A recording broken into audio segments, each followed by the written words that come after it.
Hello students, आज हम structural organisation of chromatin के बारे में डिस्कस करेंगे। उसके पहले हम देखेंगे कि क्रोमेटीन क्या होते हैं, क्रोमोसोम्स क्या होते हैं और ये कहाँ प्रेजेंट होते हैं। अब आप लोगों ने नाम सुना होगा प्रोकैरियोटिक एंड यूकैरियोटिक सेल का। जो प्रोकैरियोटिक सेल्स होती है उन प्रोकैरियोटिक सेल्स में न्यूक्लियस एब्सेंट होता है और जो यूकैरियोटिक सेल्स होती है उनके अंदर न्यूक्लियस प्रेजेंट होता है। अब ये देखिए, ये जो सेल है इसमें न्यूक्लियस एब्सेंट है, इसलिए यहाँ पर जेनेटिक मटेरियल जो है वो बिखरा हुआ रहेगा।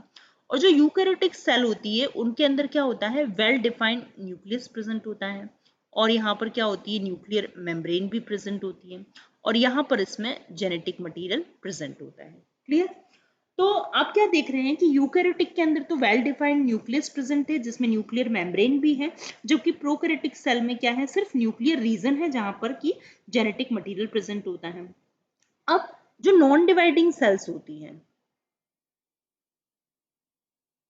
हम बात कर रहे हैं नॉन डिवाइडिंग सेल्स की। नॉन डिवाइडिंग सेल्स में क्या होता है कि इनके न्यूक्लियस में एक थ्रेड लाइक मटेरियल प्रेजेंट होता है।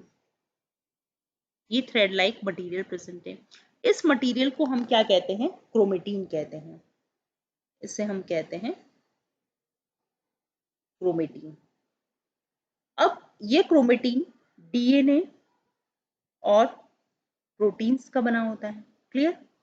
ये प्रोटीन दो टाइप के होते हैं, एक तो होते हैं हिस्टोन प्रोटीन्स और दूसरे होते हैं नॉन हिस्टोन प्रोटीन्स। तो ये जो क्रोमेटीन है जो डीएनए और हिस्टोन प्रोटीन्स का बना हुआ होता है, यही क्रोमोसोम का फॉर्मेशन करते हैं। क्लियर? अब जो क्रोमोसोम होते हैं वो खुद एक मैक्रोमोलिक्यूल होते हैं, ये सिंथेसाइज्ड होते हैं, पैक्ड होते हैं, प्रोटेक्ट रहते हैं और ये डॉटर सेल में सेल डिवीजन के टाइम पर डिस्ट्रीब्यूट भी होते हैं। अब आगे बढ़ते हैं हम। क्रोमोसोमल जो डीएनए होता है वो बहुत लॉन्ग मॉलिक्यूल होता है। अब इतने लंबे मॉलिक्यूल को एक छोटे से न्यूक्लियस में कन्फाइंड होकर के रहना पड़ता है, मतलब एक छोटे से स्पेस में इसको समाना होता है, तो उसके लिए उसको टाइटली पैक्ड होना बहुत जरूरी होता है। तो जो डीएनए का स्ट्रक्चर होता है इसको तीन हायरार्किकल लेवल में कंसिडर किया जा सकता है। पहला होता है primary structure of DNA. Primary structure of DNA में क्या होता है, सिर्फ न्यूक्लियोटाइड की सीक्वेंस होती है। जैसे ये एक डीएनए का स्ट्रैंड है, यहाँ पर न्यूक्लियोटाइड्स हो जाएंगे ए टी टी ए, इस टाइप से न्यूक्लियोटाइड सीक्वेंस होती है। और जो सेकेंडरी स्ट्रक्चर होता है उसमें क्या होता है, डबल स्ट्रैंडेड हेलिक्स प्रेजेंट होता है।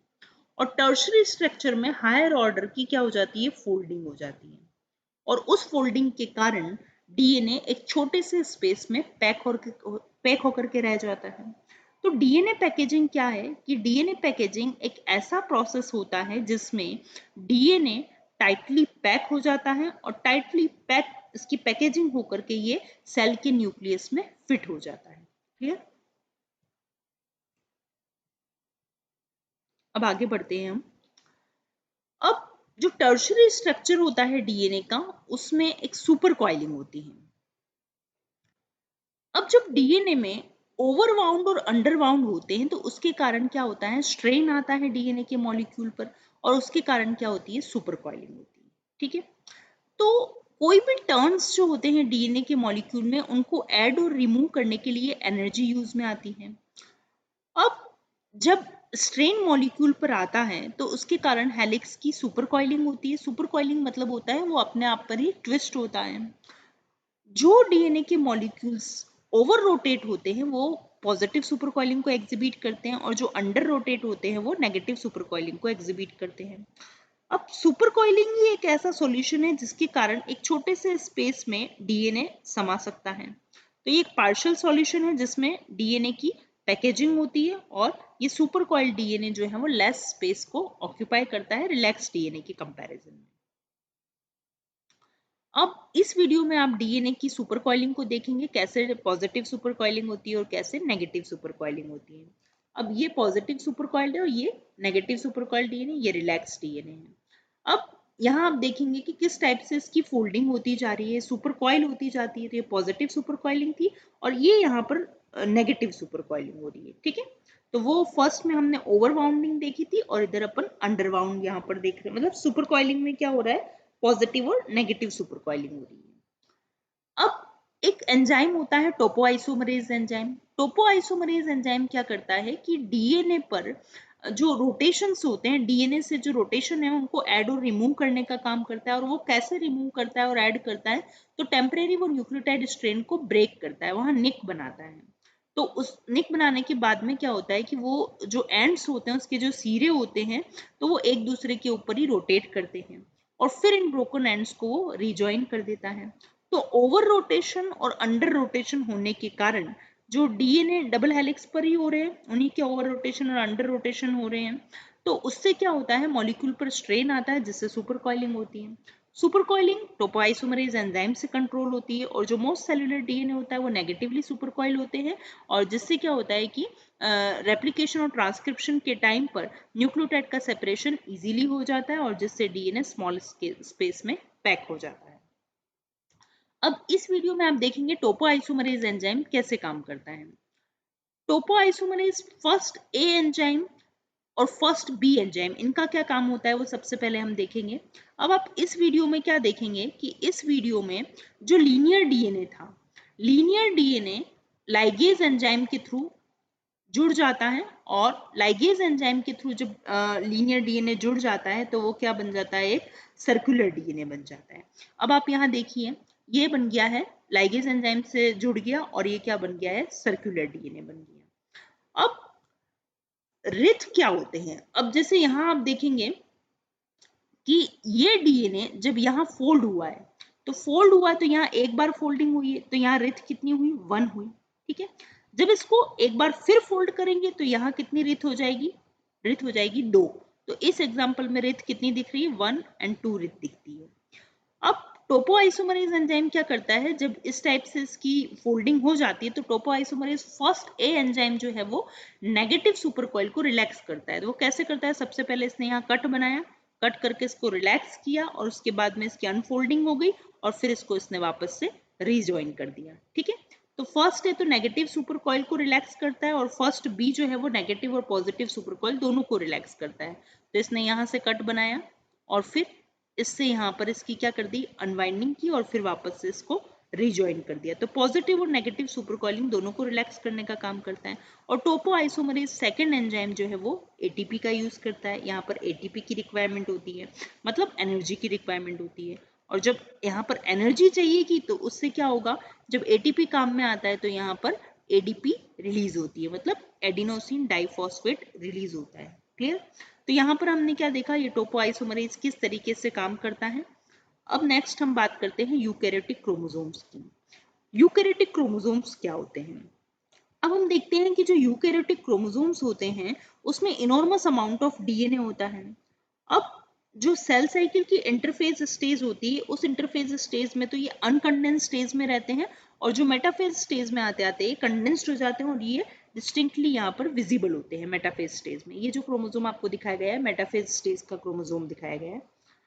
अब हम बात करते हैं क्रोमेटिन की। वाल्थर फ्लेमिंग नाम का जो एक साइंटिस्ट था उसने सबसे पहले क्रोमेटिन टर्म को यूज किया था 1882 में।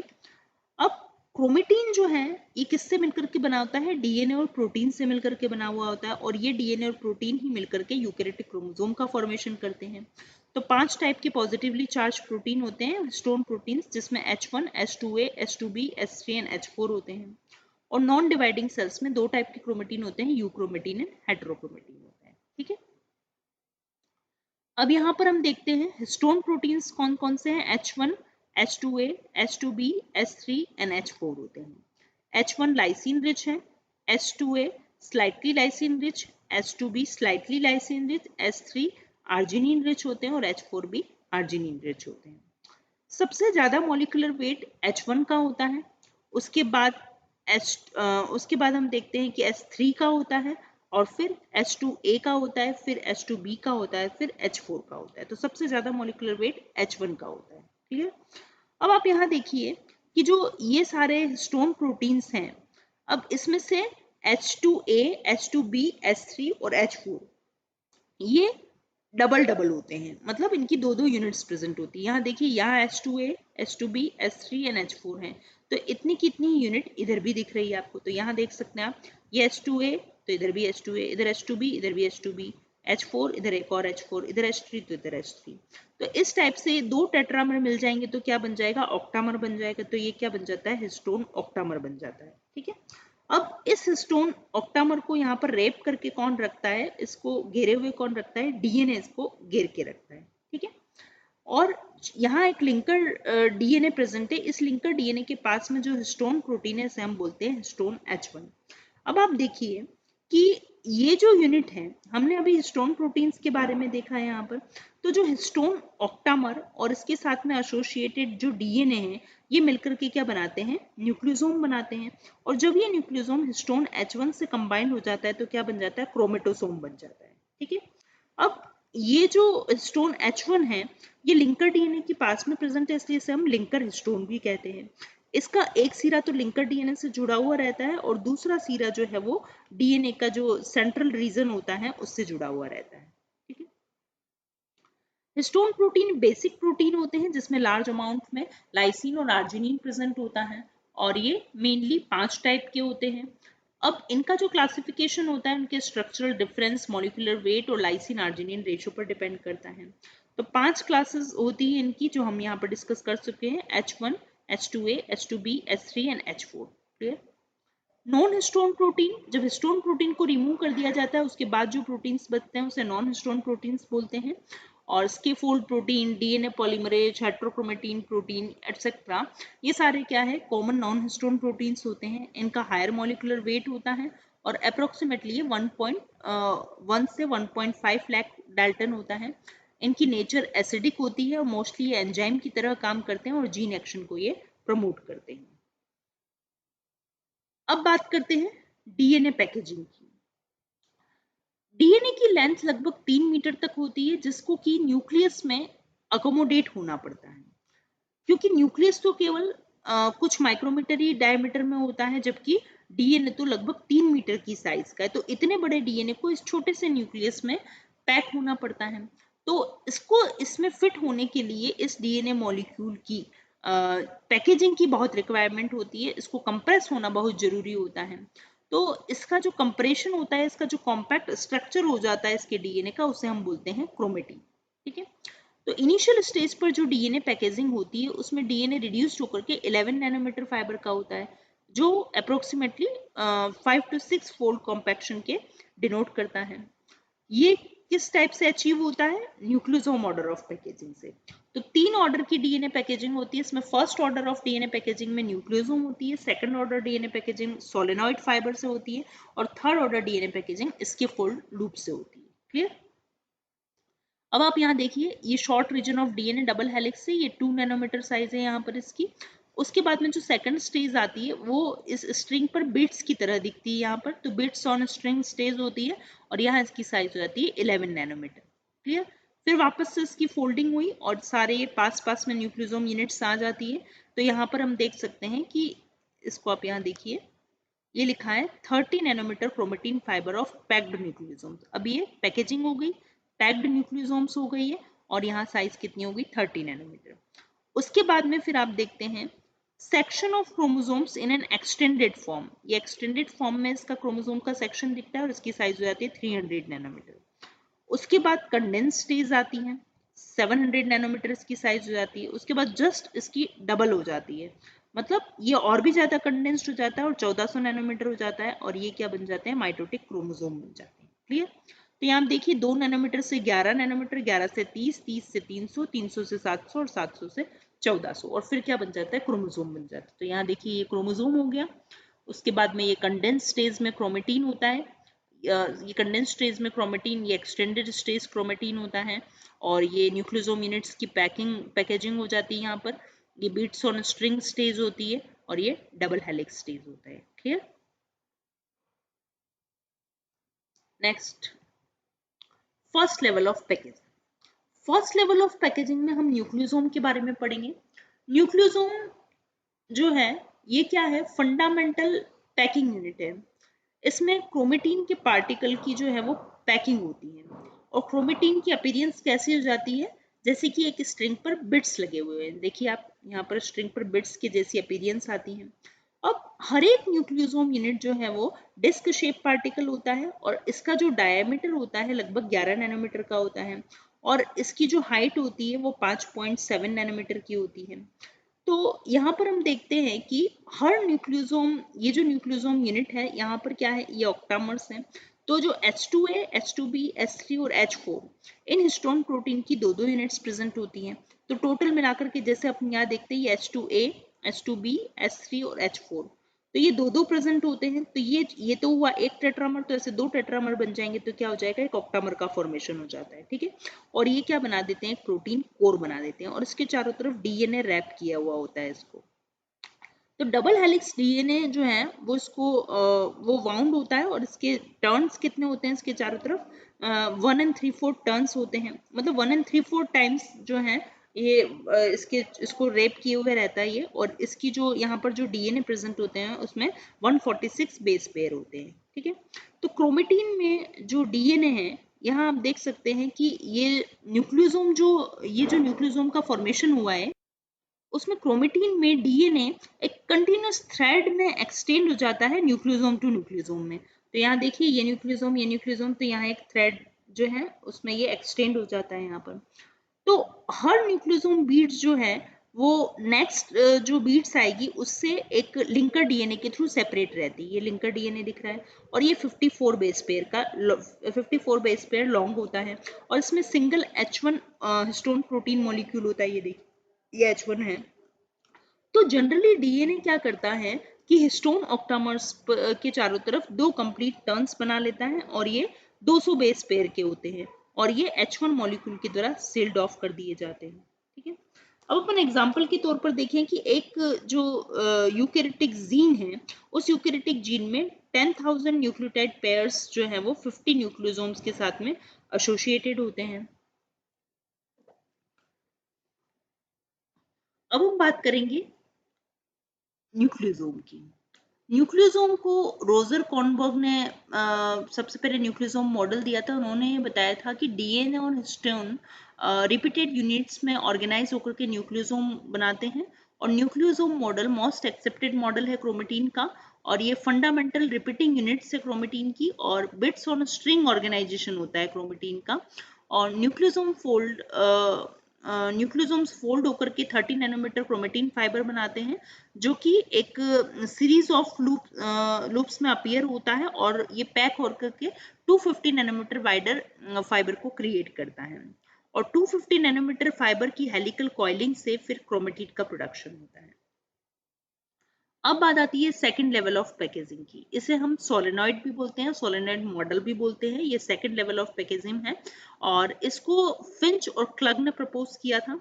इसमें 6 न्यूक्लियोसोम जो है टुगेदर मतलब ये साथ में मिलकर के सोलेनॉइड का फॉर्मेशन करती है। मतलब जो वहां पर न्यूक्लियोसोम स्टेट में जो न्यूक्लियोसोम्स जो थे वो दूर दूर प्रेजेंट थे, मतलब जो एक स्ट्रिंग पर बिट्स की तरह नजर आ रहे थे, अब 6 न्यूक्लियोसोम पास में आ जाते हैं और फिर वो क्या बना देते हैं, सोलेनॉइड बना देते हैं। इनका डायमीटर 30 नैनोमीटर होता है और जो H1 हिस्टोन होता है वो इस स्ट्रक्चर को स्टेबलाइज करता है। इसके fold third level of packaging, इसको हम सुपर सोलेनॉइड मॉडल भी बोलते हैं। ये फाइनल लेवल है पैकेजिंग की। इसमें 700 नैनोमीटर स्ट्रक्चर जो है वो मेटाफेज क्रोमोसोम में दिखाई देता है जिसे हम सुपर सोलेनॉइड स्ट्रक्चर कहते हैं। और जो कंडेंस्ड पीस होता है ये क्रोमेटिन का, इसमें इसके फोल्डिंग स्ट्रक्चर होता है जिसको मेटाफेज क्रोमोसोम में डिटेक्ट किया जा सकता है। और ये क्या होता है, क्रोमोसोम में डीएनए की एक्सटेंसिव लूपिंग के परिणाम स्वरूप बनता है। क्लियर? अब आप यहाँ देख सकते हैं ये डीएनए डबल हेलिक्स है, यहाँ 2 नैनोमीटर की साइज है। At the simplest level chromatin is a double stranded helical structure of DNA. ये डबल हेलिकल स्ट्रक्चर है। फिर इसके बाद में जब इसका और ऑर्गेनाइजेशन अपन देखते हैं तो डीएनए हिस्टोन के साथ में मिलकर के क्या बना देता है, न्यूक्लियोसोम बना देता है। फिर थर्ड स्टेज में न्यूक्लियोसोम में 8 हिस्टोन प्रोटीन्स होते हैं और जिसको डीएनए रैप किया हुआ रहता है और 1.65 टाइम या फिर 1 and 3/4 टर्न्स हम बोल सकते हैं इसको, इसके चारों तरफ डीएनए प्रेजेंट होता है। फिर जो फोर्थ स्टेज होती है, फोर्थ स्टेज में आप क्या देखेंगे यहाँ पर, ये 1 2 3 फोर्थ में क्रोमेटोसोम। क्रोमेटोसोम हमने किसे बोला था कि जो हिस्टोन ऑक्टामर है उसके चारों तरफ जो डीएनए है इसको हमने न्यूक्लियोसोम बोला था। जब H1 इसके साथ में जुड़ जाता है तो इसको हम क्या बोल देते हैं, क्रोमेटोसोम। तो क्रोमेटोसोम में क्या होता है, न्यूक्लियोसोम प्लस H1 हिस्टोन होता है। अब न्यूक्लियोसोम की वापस से फोल्डिंग होती है, 30 नैनोमीटर का फाइबर बनता है। फिर 6 स्टेज में आप देखेंगे फिर लूप बन जाते हैं इसके अंदर और फिर इसकी एवरेज 300 नैनोमीटर लेंथ हो जाती है। ओके, अब जो 3 नैनोमीटर का जो फाइबर है, अब हमने यहाँ क्या देखा, ये जो स्ट्रक्चर आप देख रहे हो यहाँ पर कितना है, इसका साइज 300 नैनोमीटर। तो 30 नैनोमीटर से अब साइज कितनी होगी, 300 नैनोमीटर।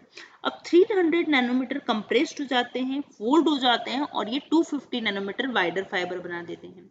तो यहाँ पर आप देखिए 250 नैनोमीटर वाइडर फाइबर बन गया है। अब ये जो 250 नैनोमीटर वाइडर फाइबर बना है, इसकी वापस से टाइट कॉइलिंग होगी और फिर क्या बनेंगे, क्रोमोसोम्स की क्रोमेटिड का फॉर्मेशन होगा और फिर अब इसकी साइज कितनी हो जाएगी, 700 हो जाएगी। ठीक है, फिर 700 से साइज कितनी हो जाती है, 1400 हो जाती है। तो ये पूरा जो है वो क्रोमोसोम का फॉर्मेशन हो जाता है और ये क्रोमेटिड्स बन जाती है। तो इस टाइप से इसका ऑर्गेनाइजेशन होता है। Thank you.